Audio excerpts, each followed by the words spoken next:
नमस्कार दोस्तों, पीसीएस मेडिजी में आपका स्वागत है। दोस्तों, हम एक सब्जेक्ट पढ़ रहे थे जो एग्जाम की दृष्टि से बहुत ही महत्वपूर्ण है। कई क्वेश्चन आते हैं, दैट इज एनवायरनमेंट या इकोलॉजी। तो हमने पिछले दो लेक्चरों में सॉरी पिछले दो लेक्चरों में दोस्तों हमने ये पढ़ा कि पर्यावरण क्या होता है, इकोलॉजी क्या होती है, पारिस्थितिकी तंत्र क्या होता है और जैव मंडल क्या होता है। तो पारिस्थितिकी तंत्र से क्वेश्चन आते हैं, ये एक इंपॉर्टेंट टॉपिक है।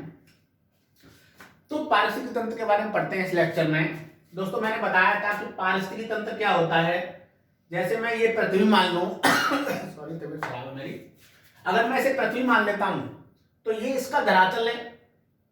इस धरातल पर किसी भी जगह एक निश्चित स्थान पर, वो निश्चित स्थान कोई घास का मैदान हो सकता है, कोई वन हो सकता है, कोई तालाब हो सकता है, कोई झील हो सकती है, कोई नदी हो सकती है, कोई समुद्र हो सकता है।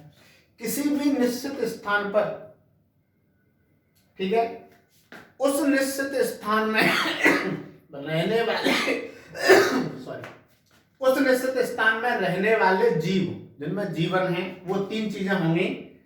वो होंगे, एक तो पौधे होंगे, उसमें जंतु होंगे, उसमें और सूक्ष्म जीव होंगे।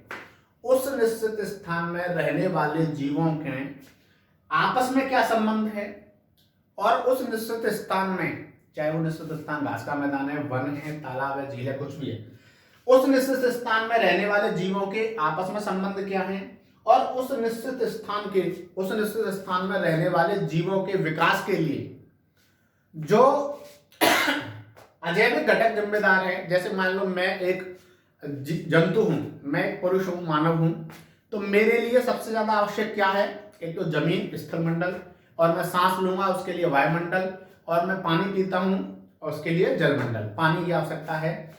तो उस निश्चित स्थान में जो भी जैविक घटक हैं, जो भी सजीव चीजें हैं, उनमें आपस में क्या संबंध है, और उन जैविक चीजों के लिए जो आवश्यक भौतिक वातावरण है उसका इससे क्या संबंध है, इसकी स्टडी करना, यह कहलाता है पारिस्थितिकी तंत्र।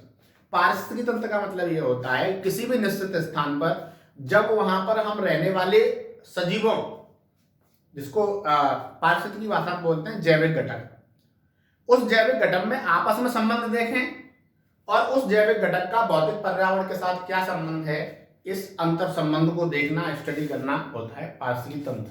उस निश्चित स्थान को पारिस्थितिकी तंत्र बोलते हैं जिसमें हम ये स्टडी करते हैं। तो वो निश्चित स्थान कुछ भी हो सकता है। ठीक है दोस्तों, तो इसको पढ़ना है। कोई पारिस्थितिकी तंत्र है, चाहे वो घास का मैदान है, चाहे वो झील है, चाहे वो वन है, उसमें एक पारिस्थितिकी तंत्र कैसे काम करता है, यहां से क्या क्वेश्चन आते हैं, ये डिस्कशन करेंगे हम इस लेक्चर में। तो दोस्तों, होता क्या है, पारिस्थितिकी तंत्र में जैविक घटक होता है, ऊर्जा घटक होता है, सौर ऊर्जा से सभी। मान लो घास का मैदान ले लेते हैं, उसमें एग्जांपल लेते हैं। उस घास के मैदान में क्या होगा, एक तो ऊर्जा घटक है सूर्य, सन, ठीक है। इस सन से ऊर्जा लेंगे क्या, पादप,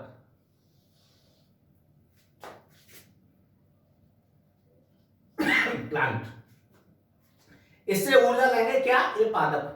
पादपों को बोलते हैं उत्पादक, क्योंकि ये उस ऊर्जा का प्रयोग करके जैविक पदार्थ बनाएंगे।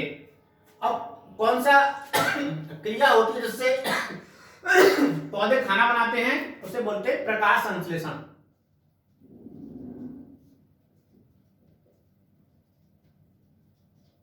उस क्रिया को बोलते हैं प्रकाश संश्लेषण।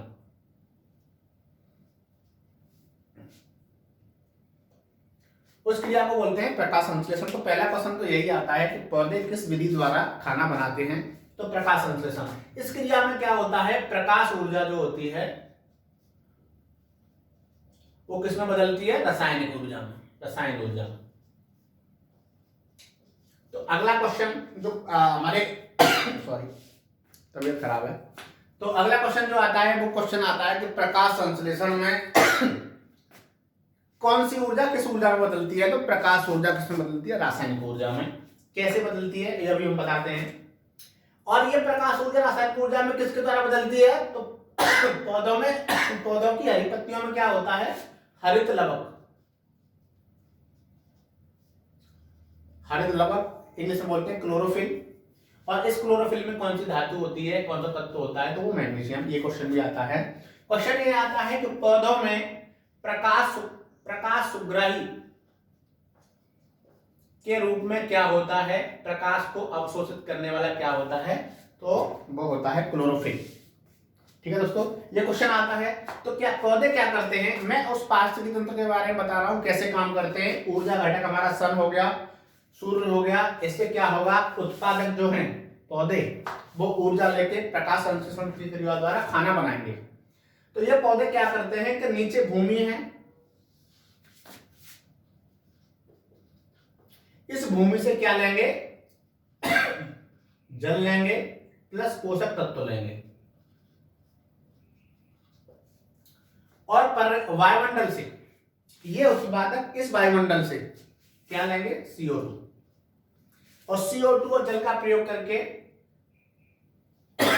6CO2 6H2O ये क्या बनाएंगे, खाना C6H12O6 प्लस 6O2, और एटमॉस्फेयर में क्या निकालेंगे,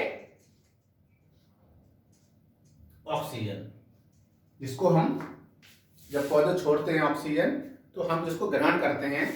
तो कुल मिला के किसी पारिस्थितिक तंत्र में ये होता है, तो ये खाना बनता है। तो क्वेश्चन आता है कि जो ऑक्सीजन प्रकाश संश्लेषण की क्रिया में निकलती है वो किससे निकलती है, पानी से, कार्बन डाइऑक्साइड से। तो ध्यान रखना दोस्तों, ये पानी से निकलती है। ये कार्बन डाइऑक्साइड जो ऑक्सीजन निकलेगी जिसे हम यूज करते हैं सांस लेने में, वो निकलती है जल से, जो पौधे अपनी जड़ों द्वारा भूमि से लेते हैं।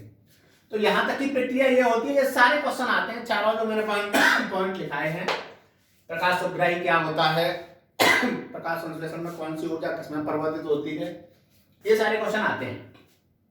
अब इन उत्पादकों को जो पौधे होते हैं इनको क्या होता है, शाकाहारी जीव खाते हैं। शाकाहारी जीव इनको खाएंगे। ये उत्पादक होते हैं, इनको बोलते हैं प्राथमिक उपभोक्ता।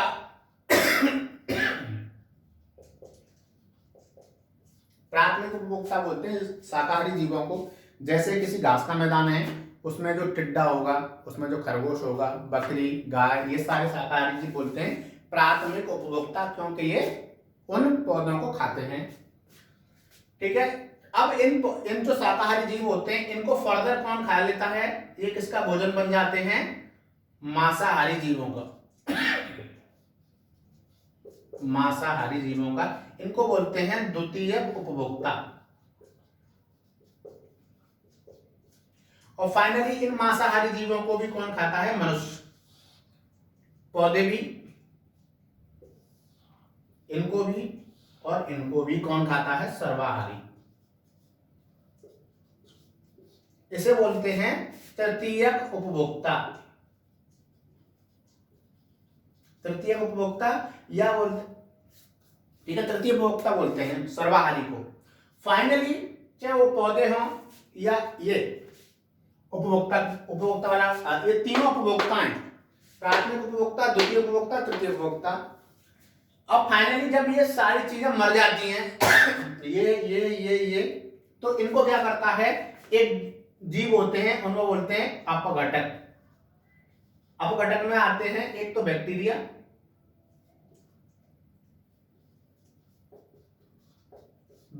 और कवक। ये ध्यान रखना, ये सारे जो क्वेश्चन है वो आते हैं। क्वेश्चन आएगा इनमें से कौन सा अपघटक है, इनमें से कौन सा प्राथमिक उत्पादक है, या हिरन क्या होता है प्राथमिक उपभोक्ता, उत्पादक, ये वो ऐसे। तो बैक्टीरिया और कवक क्या होते हैं, अपघटक। ये क्या करते हैं, अपघटक क्या करते हैं, डिकम्पोजर बोलते हैं जिसमें। इनमें से ये जब मर जाते हैं तो इन मरे हुओं को खाते नहीं है, ये क्या करते हैं, इनको तोड़ देते हैं, डिकम्पोज कर देते हैं, और तोड़ के कहां मिला देते हैं, मिट्टी में, भूमि में, है ना।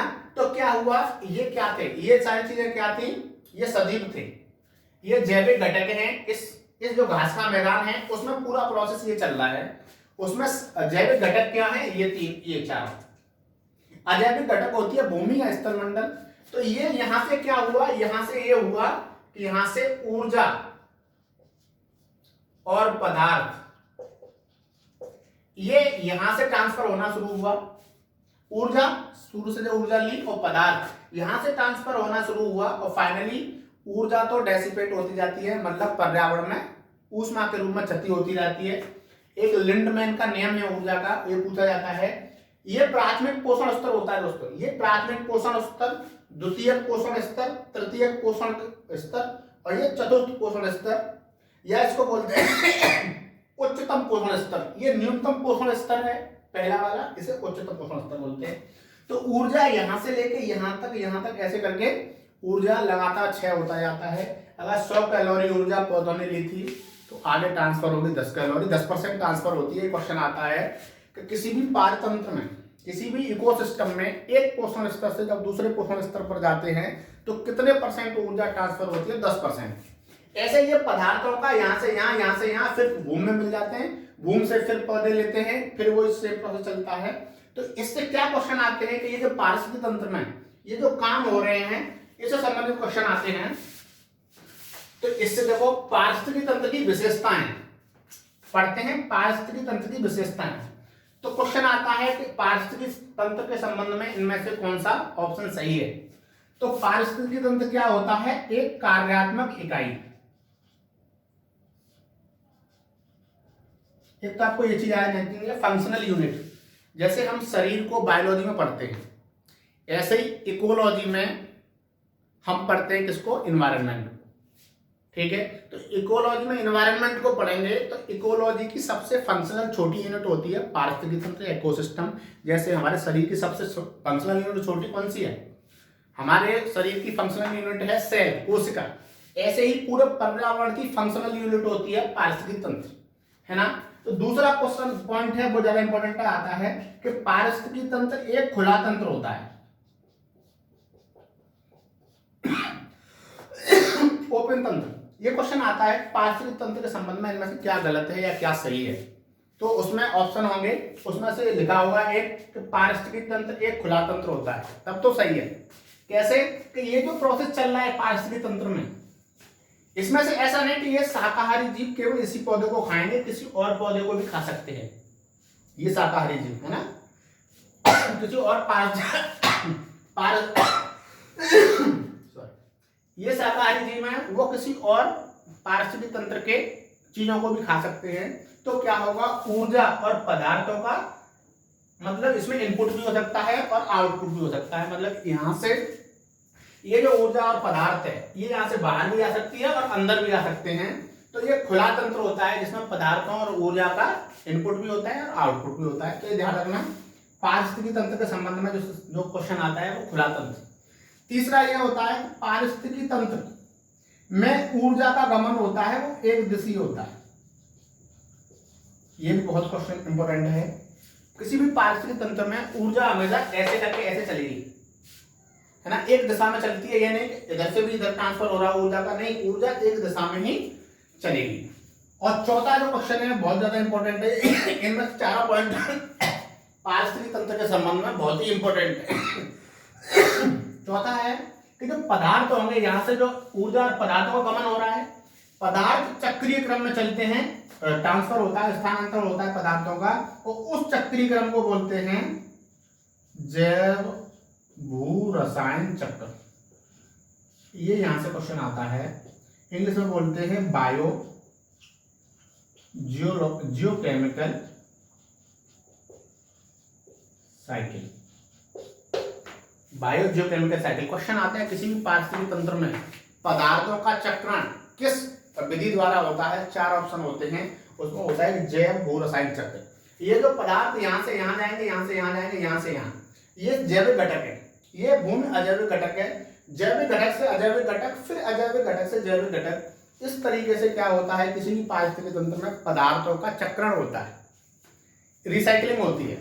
पहले जैविक घटक में जाएंगे पदार्थ कहाँ बनेगा? पौधों में, उसको जंतु लेंगे, उनको बोलते हैं उपभोक्ता, और फिर उपभोक्ता फाइनली अपघटक क्या करते हैं, जो उपभोक्ता खत्म हो जाते हैं, उत्पादक और उपभोक्ता मर जाते हैं, जंतु सारे हों, चाहे वो सजीव हों, सॉरी शाकाहारी हों या मांसाहारी हों, या पौधे का जब मृत्यु हो जाती है तो अपघटक क्या करते हैं, उनको तोड़ के फिर मिट्टी में मिला देते हैं, है ना। तो ये पदार्थ जैविक जैविक घटक से अजैविक घटक में और अजैविक घटक से फिर से जैविक घटक में इनका चक्रण होता है, रिसाइकलिंग होती है। और ये पदार्थ क्या होते हैं?